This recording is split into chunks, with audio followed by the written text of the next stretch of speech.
Salut tout le monde, je vous retrouve aujourd'hui pour une nouvelle vidéo. Donc comme je vous l'ai dit hier, aujourd'hui on va parler un petit peu pas de mannequinat, mais du fait d'être modèle photo. Donc je vais voir avec vous un petit peu, vous donner un petit peu mes conseils pour aborder les photographes, pour votre prise de contact avec les photographes et comment reconnaître les vrais photographes des pervers ou autrement appelés dans le milieu les faux FAUX-tographes. Voilà, donc avant de commencer, je vais faire un gros bisou à Cindy Piwi qui voulait que je lui fasse une petite dédicace pour cette vidéo, donc voilà, je le fais avec plaisir.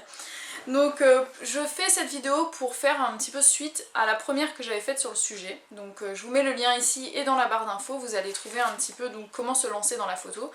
Et bah écoutez, c'est parti tout de suite. Alors, donc déjà je vais vous rappeler que pour tous les mineurs, toutes les mineures, si vous voulez faire de la photo, sachez que c'est interdit de faire de la photographie et de vous retrouver seul avec un photographe. Vous devez absolument être accompagné de vos parents, d'un de vos deux parents ou des deux, enfin comme vous voulez. Mais voilà, ne restez pas seul avec un photographe, c'est interdit, voilà, tout simplement. Ensuite, si vous êtes majeur, donc écoutez un petit peu tous ces petits conseils qui devraient vous servir. C'est des choses que j'ai appliquées à moi-même. Avec l'aide de mon mari, on a un petit peu mis en place toute une procédure pour pouvoir rentrer en contact avec les photographes et que ça se passe du mieux possible. Donc j'ai eu quelques mauvaises expériences, mais ça a été 3 personnes qui m'ont laissé une mauvaise trace, si je puis dire. Ça s'est bien passé, tout est toujours bien qui finit bien, mais c'est vrai qu'ils m'ont laissé des mauvais souvenirs. Et c'est 3 photographes sur, je sais pas moi, combien j'en ai vu, une trentaine, quarantaine peut-être, donc vous voyez que j'arrive quand même à bien faire le tri, et c'est vrai que quand on est à 2, c'est encore plus facile. Donc si vous pouvez vous armer de votre mari, de votre chéri, de votre petit ami, de votre frère ou de votre père, ou peu importe, avec un homme, c'est encore plus facile. Donc je vous invite vraiment à le faire, vous allez voir que tout coulera de source bien plus naturellement. Alors, au niveau de la prise de contact, comment faire pour pister le mauvais photographe ou celui qui veut plutôt vous voir toute nue et qui a un côté très très pervers ou quoi. Déjà il faut que vous posiez certaines questions. Donc le photographe il va venir, il va vous mettre un mail classique du style bonjour, j'aime beaucoup vos photos, est-ce que vous voudriez faire une séance avec moi, patati patalaire.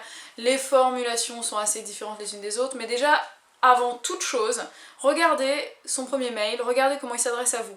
Si il vous écrit un truc du style coucou toi, salut toi, comment ça va, bisous, alors là, ne répondez même pas à la personne, hein. Enfin vous allez répondre poliment que vous n'avez pas envie de travailler avec lui, hein, parce que ça c'est l'attitude même du photographe irrespectueux qui n'est peut-être même pas photographe et qui est simplement juste quelqu'un qui a envie de faire des rencontres, hein, donc faites très attention à ça.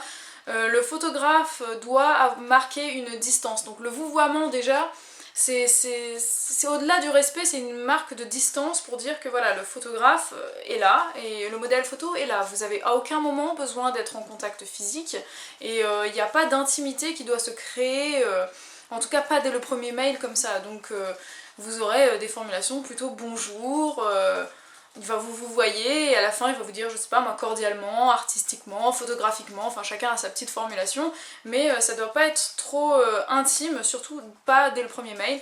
Et ensuite c'est à vous de voir comment vous voulez réagir et répondre à ça. Pour ma part, j'aime bien tutoyer la personne, tutoyer le photographe, puisque s'il y a une séance qui se prépare et qui s'organise pour qu'on travaille ensemble, je veux qu'on soit à l'aise ensemble, je veux être à l'aise avec la personne, donc je vais lui répondre en le tutoyant et en lui demandant qu'on se tutoie. Mais dès le premier contact, c'est pas au photographe de venir salut toi, comment ça va quoi, ça se passe pas comme ça du tout. Donc voilà, ensuite, vous allez lui poser certaines questions et vous allez lui demander où la séance va se passer, combien de temps ça va durer, quelles sont les tenues qu'il a envie d'avoir, quels sont les thèmes qu'il veut aborder, et là vous allez vraiment clairement cadrer la chose pour savoir dans quel thème vous voulez travailler. C'est-à-dire ça ne doit jamais être flou. Le jour de la séance, vous devez savoir ce qui va se passer. Vous ne devez pas vous dire bon, est-ce qu'on va faire que du portrait, est-ce qu'on va faire un peu de lingerie, de nu, je ne sais pas. Non, non, vous savez tout ça à l'avance, tout est calé et tout est cadré, c'est pas une surprise. Donc voilà pour ça. Et ensuite, bien sûr, très important, dès le premier mail que vous répondez, vous allez lui dire je viens toujours accompagner à mes séances photo. Voilà. Donc comme ça c'est clair. Le photographe qui ne vous répond pas, ça m'est déjà arrivé, hein. Celui qui ne répond pas c'est qu'il voulait simplement avoir une relation sexuelle avec vous, en tout cas il l'espérait, hein. Donc s'il vous répond pas, il vous facilite la tâche, hein. C'est qu'il a fait son tri sélectif tout seul. Ensuite s'il vous répond que ça le dérange pas, bah, c'est déjà un bon point. Et puis ensuite vous allez pouvoir voir sur place comment ça se passe, puisque quand on fait de la photo, que ce soit en studio ou en extérieur, les photographes aiment ou n'aiment pas qu'il y ait un accompagnant, donc ça peut se comprendre puisque ça peut être gênant, intimidant. Je vais revenir là-dessus sur la fin de la vidéo, mais bon, c'est bien que tout soit au clair et qu'ils sachent très bien que vous allez venir accompagner, du moins pour le début de la séance.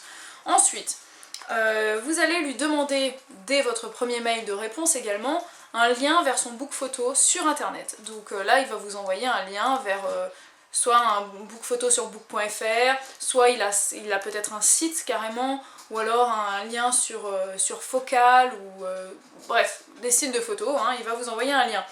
S'il vous envoie des photos en pièces jointes, donc déjà ça c'est un très mauvais point, donc je vous invite à refuser de faire des photos avec cette personne, du moins pour vos 4-5 premières séances, le temps vraiment de bâtir une confiance en vous et que vous sachiez un petit peu avoir un peu plus de jugeote, mais pour partir, vos 4-5 premières séances, il faut vraiment que vous soyez sûr de vous, sûr de la personne avec qui vous allez travailler, donc je vous invite à travailler avec des photographes qui ont un book photo à vous montrer. Ensuite, quand vous regardez le book photo, regardez un petit peu le nom du book photo et regardez le nom qu'il y a sur l'adresse mail via laquelle il vous écrit. Ça doit être un peu correspondant quoi, hein. Si sur votre mail il s'appelle Claude Pierre et que son book il s'appelle Jean-Marie Stéphane ou j'en sais pas, il n'y a pas de correspondance, donc déjà vous allez lui poser la question, pourquoi il n'y a pas de correspondance. Si son explication est très claire et tout à fait normale, bon bah vous continuez à discuter. S'il ne sait pas vous répondre, bah écoutez, merci, au revoir, hein, c'est comme ça que ça se passe. Donc quel que soit le book photo qu'il a vous montré ou le site qu'il a vous montré, il faut qu'il y ait une correspondance avec son adresse mail, sinon c'est peut-être tout simplement qu'il a piqué le lien d'un site photo de quelqu'un d'autre, ou qu'il a piqué les photos de quelqu'un d'autre, ça m'est déjà arrivé aussi, et que dans ce cas-là, ben, c'est quelqu'un de pas sérieux quoi, tout simplement. Voilà. Ensuite, regardez aussi comment il vous parle, comment il vous écrit, est-ce qu'il sait écrire français, est-ce que son mail il n'est pas rempli de fautes d'orthographe, est-ce qu'il sait aligner 3 mots au moins, des phrases correctes. C'est vraiment très très important et ça vous montre à travers ces phrases qu'il a un certain respect du modèle et un certain respect du métier de la photographie, puisque ça c'est vraiment essentiel. Ensuite, j'ai mes notes, et excusez-moi je regarde tout le temps en bas, je vous montre mon sommet de crâne, mais... ensuite, regardez aussi, des fois ils vont vous montrer ils vont vous donner en tant que book photo, ils vont vous donner un lien de leur page Facebook ou leur profil Facebook. C'est déjà arrivé et c'est pas forcément des photographes qui ne sont pas sérieux, hein. Ça m'est déjà arrivé de travailler avec des photographes qui ont des pages Facebook et qui sont des photographes très très bien. Simplement là encore, regardez leur nom de page Facebook et leur nom d'adresse mail et regardez qu'il y ait bien une correspondance. Ensuite, quand vous regardez ces photos, regardez-les vraiment. Regardez pas que le book pour regarder les correspondances et tout. Vous allez vraiment regarder les photos avec grande attention. Vous allez regarder qu'il faut que ça vous plaise. Si vous regardez les photos et que vous trouvez que c'est ouais, bof, bah vous n'allez pas travailler avec eux, quoi. Il n'y a aucun intérêt ni pour vous ni pour lui puisque ce sera pas intéressant. Maintenant, il faut que quand vous regardez les photos, vous dites waouh, c'est canon, je veux faire des photos avec cette personne. Donc dans ce cas-là, vous vous lancez et vous continuez la conversation. Ensuite, faites attention, il y a certaines personnes qui proposent de l'argent, donc vous êtes modèle photo débutant, vous n'avez jamais fait de séance photo, ou alors peut-être 3 ou 4, et là ils vous disent voilà, je te propose de te payer 100, 200, 300, des fois 1000 € la séance, donc là vous refusez catégoriquement de suite, hein, ça s'appelle de l'arnaque. Il n'y a pas d'autre mot, hein. Vous n'êtes pas une escort girl, hein. Donc vous n'êtes pas une star et l'argent ça tombe pas du ciel comme ça, le mec il va certainement pas vous payer, c'est une grosse arnaque, donc dites merci ça ne m'intéresse pas, au revoir, voilà. Ensuite, faites attention, il y en a aussi certains qui vont vous dire appelle-moi, ou alors, ouais, appelle-moi, qu'on en discute et tout ça. Donc il n'y a pas de problème de discuter avec la personne, de l'avoir au téléphone, c'est même indispensable avant la séance. Moi j'ai toujours le photographe au téléphone avant, mais 3-4 jours avant ça suffit. Donc vous l'aurez au téléphone qu'à partir du moment où vous serez sûr de la personne que c'est et tout ça. Donc moi ce que je vous invite à répondre, c'est un truc du style pour tout premier contact, je préfère d'abord communiquer par mail, et puis quand tout sera bien calé au niveau de la séance, de l'heure, de l'endroit, des thèmes et tout ça, on s'appellera 3-4 jours avant la séance pour finaliser le rendez-vous, quoi. Voilà. Donc, parce que parfois ce sont simplement des gens qui sont pervers, qui vous contactent, bonjour je vais faire des photos avec toi, appelle-moi, non non. Vous ne donnez pas votre numéro à n'importe qui comme ça directement, vous attendez de voir comment se profile votre relation avec le photographe via mail, et ensuite vous jugez, essayez d'être maligne quand même, hein, il faut faire quand même preuve d'un peu de jugeote, et de ne pas vous lancer faire des photos, enfin donner votre numéro à n'importe qui comme ça, donc réfléchissez bien, et voilà pour ça. Ensuite, qu'est-ce que je voulais vous dire par rapport à tout ça? C'est, voilà, donc je vais revenir sur le fait que pendant la séance photo, à un moment donné ou à un autre, que ce soit pour la première séance, la deuxième, la troisième, vous allez vous retrouver seul avec le photographe. Donc déjà, si vous êtes quelqu'un qui n'est pas en confiance, quelqu'un qui est un peu timide, qui est très renfermé, qui a pas excusez-moi le mot, mais qui n'a pas les couilles de remettre quelqu'un à sa place et de lui dire voilà maintenant on travaille et on arrête les conneries, ne vous lancez pas là-dedans, c'est quelque chose qui n'est pas fait pour vous. Il faut vraiment vous mettre ça bien dans la tête. C'est un milieu très difficile, la photo. Donc c'est un milieu où il y a des photographes pas normaux, c'est un milieu où il y a des modèles qui sont pas normaux non plus, donc ça va dans les deux sens. Du coup il y a une sorte de méfiance qui s'est créée avec le temps entre les modèles et les photographes qui ne se connaissent pas, et c'est tout à fait normal. Il y a des photographes qui ont essayé de faire des choses avec des modèles, hein, donc maintenant les modèles sont beaucoup plus méfiantes, mais d'un autre côté, il y a des modèles qui ont posé des lapins à des photographes, qui ont eu des attitudes très négatives et néfastes, donc les photographes sont également méfiants. C'est pourquoi il faut vraiment essayer de bien... De créer un bon climat d'entente avec le photographe, mais ne jamais être trop intime, et bien sûr toujours avoir cette forme de respect, que ce soit par mail, par téléphone ou quand vous l'aurez en face. Donc déjà c'est évident, soyez à l'heure lors de votre rendez-vous de photo, ça c'est la moindre des choses, mais bon c'est comme pour tout dans la vie. Donc comme je vous disais tout à l'heure, lors des séances photo, il y a des moments où vous vous retrouverez tout seul avec le photographe. Je vais vous dire un petit peu comment ça s'est passé comment ça se passe pour moi à chaque fois et comment ça s'est passé la première fois. Donc la toute première fois que j'ai fait des photos, j'ai eu de la chance, je suis tombée sur un photographe professionnel vraiment très respectable et que j'apprécie énormément. Mais c'est vrai que la première fois que je l'ai vu et que je lui ai dit je viens accompagner, il était d'accord, mais il a dit on va prendre un café ensemble avec ton mari, y a pas de souci, mais par contre pendant la séance photo, je veux être seule avec le modèle, je ne veux pas qu'il y ait une tierce personne.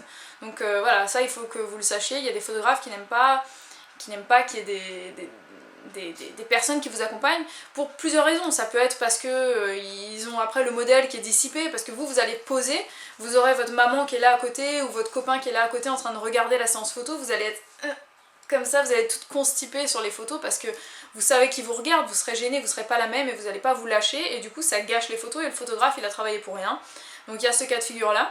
Il y a le cas de figure où il y a des petits copains qui viennent accompagner leur copine qui fait des photos, mais ils sont extrêmement jaloux, alors ils vont commencer à s'exciter là parce que elle fait des photos un peu sexy, ou qu'elle pose un petit peu en lingerie ou des choses comme ça, ou même qu'elle fait du nu, et lui il va devenir fou à côté, il va devenir presque agressif et ça va mal se passer avec le photographe. Donc dans ce cas là c'est totalement inutile, c'est du temps perdu pour le modèle et pour le photographe.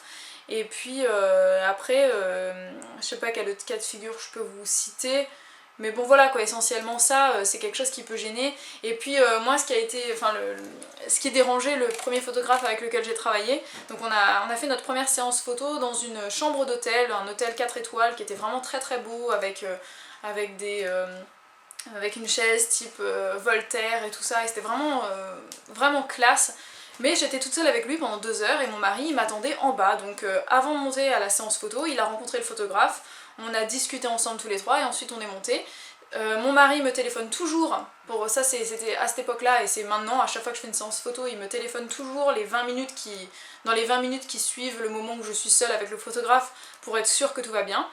Et donc là j'ai fait la séance photo, ça s'est très très bien passé et j'ai compris, il m'a expliqué un peu pourquoi lui il voulait pas qu'il y ait un accompagnateur, c'est tout simplement parce que ce mec c'est une baraque quoi, il est baraqué, grand, métis, c'est le beau mec vous savez là, et en fait il me montrait certaines poses, quand par exemple il voulait que je prenne certaines poses sexy ou quoi, il me montrait comment il voulait que ce soit et effectivement ça donnait très très ridicule sur lui et quand il prenait ses poses de pin-up c'était quelque chose de pas très élégant sur lui et je comprends qu'il n'ait pas forcément envie de se mettre comme ça devant n'importe qui, donc là c'est une autre forme de gêne qui est cette fois chez le photographe, donc qu'on peut comprendre qu'il a envie de travailler tout seul tout simplement, voilà.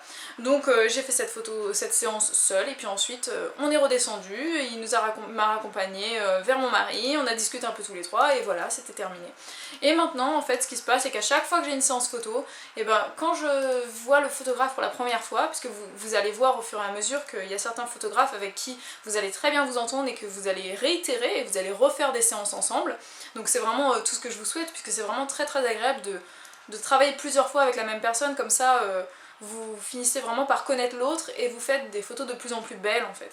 Donc la première fois que je rencontre le photographe, mon mari est toujours là, donc il rencontre la personne, on discute, il voit qui c'est, il faut toujours que la personne qui vous accompagne connaisse le nom, le prénom du photographe, l'endroit précis où vous êtes et le numéro de téléphone de la personne, comme ça, et combien de temps la séance dure. Ça c'est très très important, comme ça la personne qui vous accompagne sait où est-ce que vous allez et quand est-ce que vous avez terminé. Comme ça s'il y a quoi que ce soit qui tourne mal, il sait avec qui vous étiez, il peut porter plainte ou quoi, enfin ça tourne jamais au vinaigre comme ça, hein, puisque de toute façon le photographe il a quand même un minimum d'intelligence et il sait que s'il essaye quoi que ce soit, on a toutes ses coordonnées et il va en prendre cher quoi, donc ça se passe jamais comme ça, hein, voilà. Donc qu'est-ce que je voulais vous dire d'autre? Oui, ça arrive aussi que les photographes acceptent qu'il y ait un accompagnateur parce qu'ils se disent voilà c'est bien, il va m'aider, donc c'est très souvent que j'ai fait des séances photos et que mon mari était là et qu'il aidait à tenir les réflecteurs, les flashs ou bien les parapluies ou toutes ces choses là, il aidait à tenir le matos, à installer les fonds ou des choses comme ça, et c'est vrai que ça peut être une aide supplémentaire au photographe qui est parfois bien appréciée. Donc voilà pour ça. Ensuite, qu'est-ce que je voulais vous dire,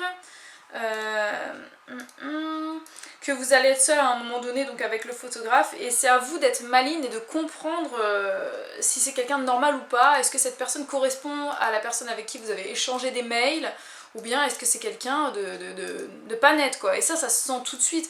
Je veux dire, par exemple, je vais vous dire un petit peu les règles de base, enfin il y a 3 trucs que je veux vraiment souligner qu'il ne faut jamais faire. Le photographe ne doit jamais en aucun cas vous toucher, donc le photographe n'a pas à toucher le modèle, il n'a pas besoin de toucher le modèle, c'est pas à lui de vous mettre dans une pose, vous n'êtes pas une pâte à modeler, vous n'êtes pas une sculpture, hein, vous êtes une personne vivante. Il a qu'à imiter la pose par exemple, vous dire mets un peu plus ton bras comme ci, comme ça, monte un peu ci, ça, mais à aucun moment il doit vous toucher, donc ça, que ce soit clair et net, si le photographe commence à vous toucher, vous devez absolument le remettre à sa place immédiatement. Ensuite, il doit à aucun moment vous donner un petit nom du style bébé, ma puce, ma chérie ou quoi. Ne rigolez pas, hein, ça m'est déjà arrivé. Donc je vous assure que ça existe, ces genres de personnes. Donc là, vous lui dites tout de suite d'arrêter. Hein. On n'est pas intime avec la personne. Ensuite, dernier truc, à aucun moment le photographe ne doit vous proposer un verre d'alcool. Donc là aussi, ne me regardez pas comme ça m'est déjà arrivé. Donc bien sûr, là vous refusez hein, catégoriquement, et même si vous pouvez, vous quittez la séance de suite. Donc voilà, il peut vous proposer un verre de jus, il n'y a pas de souci, hein, un coca ou ce que vous voulez, mais il ne vous propose pas un cocktail, quoi. Hein. C'est pas... on n'est pas, vous n'êtes pas une escort girl, quoi. Parce que moi, pour vous donner une petite anecdote de quelque chose qui m'est arrivé, une fois j'étais à une séance photo et on faisait les photos, tout allait bien. Et là il a commencé à me donner des petits noms et il a commencé à clairement me demander de lui faire une fellation. Donc ne soyez pas choqués, c'est des choses qui peuvent arriver. Donc il m'avait pas encore touché, il m'a pas touché d'ailleurs. Et moi je me suis levée, je me suis rhabillée, je lui ai dit je me casse, c'est terminé. Il n'y a aucune raison que je reste ici. J'ai dit le photographe et le modèle sont deux personnes distinctes et séparées, vous n'avez pas à me toucher et j'ai pas à le toucher, quoi, tout simplement. Donc là j'ai pris mes affaires et j'allais partir et il m'a dit, il était choqué, très très mal, il a dit je comprends pas, d'habitude les modèles elles acceptent et tout ça, et là j'ai vraiment été sidérée, quoi. Je lui ai dit mais c'est à cause de ce genre de filles en fait, de filles faciles et de filles qui ne savent pas dire non, qui ne savent pas où se mettre, pas refuser, que finalement les photographes pervers ils prolifèrent, quoi, parce que quelque part c'est humain, hein, que le photographe il essaye, il tente sa chance, je veux dire vous êtes jeune, vous êtes jolie, vous venez là faire des photos, que ce soit du portrait, de la lingerie, du glamour ou du nu, c'est la même chose, hein, c'est tout aussi beau à regarder pour le photographe, et s'il est un petit peu seul, un petit peu frustré ou quoi, il va tenter sa chance, hein, donc ça, soyez prête à ça, il va tenter sa chance à un moment ou à un autre. Donc si vous êtes timide, si vous n'avez pas confiance en vous, si vous savez pas remettre quelqu'un en place, et si vous n'avez pas les couilles de dire que soit on travaille, soit on arrête tout, je m'en vais, bah c'est vraiment quelque chose qui n'est pas fait pour vous, ça c'est clair et net, donc ne vous lancez pas là-dedans. Moi, avec l'expérience que j'ai là-dedans maintenant, je peux vous le dire que voilà, il n'y a rien qui est possible avec moi, et si jamais il essaye quelque chose, mais c'est direct que je me casse, quoi. Il y en a un qui a déjà fait l'expérience, hein. Moi je me suis barrée direct, voilà. Donc, et il faut vraiment pas avoir peur de le faire, c'est pas normal que le photographe vous touche, mettez-vous bien ça dans la tête, même si vous n'avez jamais fait de séance photo. Pendant votre première séance photo, rappelez-vous bien de ça, le photographe ne doit jamais vous toucher, il n'a pas besoin de vous toucher, c'est de la photo, c'est pas de la sculpture. Donc voilà. Donc dès qu'il essaie de vous toucher, vous le poussez et vous lui dites que tu me touches pas, quoi, c'est tout. Donc voilà, je crois que c'est tout ce que j'avais à vous dire par rapport à ça. Sachez dire non, sachez avoir confiance en vous, et si c'est pas le cas, si vous êtes trop fragile, c'est quelque chose qui n'est pas fait pour vous. Voilà. Donc j'espère que cette vidéo vous a plu, mettez-moi un petit pouce vert si vous avez aimé, n'hésitez pas à la partager si vous connaissez des filles qui font de la photo, ou pour qui ça s'est mal passé, ou je ne sais pas, si vous savez qu'il y a des filles dans votre entourage qui ont besoin de ce genre de conseils. Et dites-moi un petit peu ce que vous avez pensé, mettez-moi vos réactions dans la barre de commentaires, et dites-moi ce que vous en pensez du fait que je fasse une nouvelle vidéo sur un autre thème cette fois par rapport à la photo. J'avais envie de vous parler un petit peu, pas des codes vestimentaires, mais un petit peu des différentes tenues, du maquillage, de comment ça se passe, des différentes attitudes de pose, des quelques techniques si je puis dire, de pose pour que ce soit une séance photo un peu plus réussie, donc dans votre relation avec le photographe pendant la séance, pour que ce soit plus détendu, plus relax et tout ça. Donc les quelques conseils que j'ai à vous donner par rapport à tout ça, comment vous sentir à l'aise et comment le photographe, bref, la relation avec le photographe pendant la séance. Donc dites-moi un petit peu tout ça, posez-moi les questions auxquelles vous avez envie que je réponde dans cette prochaine vidéo, si ça vous intéresse bien évidemment. Et puis en fonction de vos réactions, du nombre de commentaires que j'ai par rapport à ça, je verrai si je fais une vidéo bientôt, plus tard, ou voilà. Donc je vous fais des très gros bisous, je vous souhaite un très très bon week-end, et puis je vous retrouve mardi, pour une nouvelle séance de fitness. Ciao!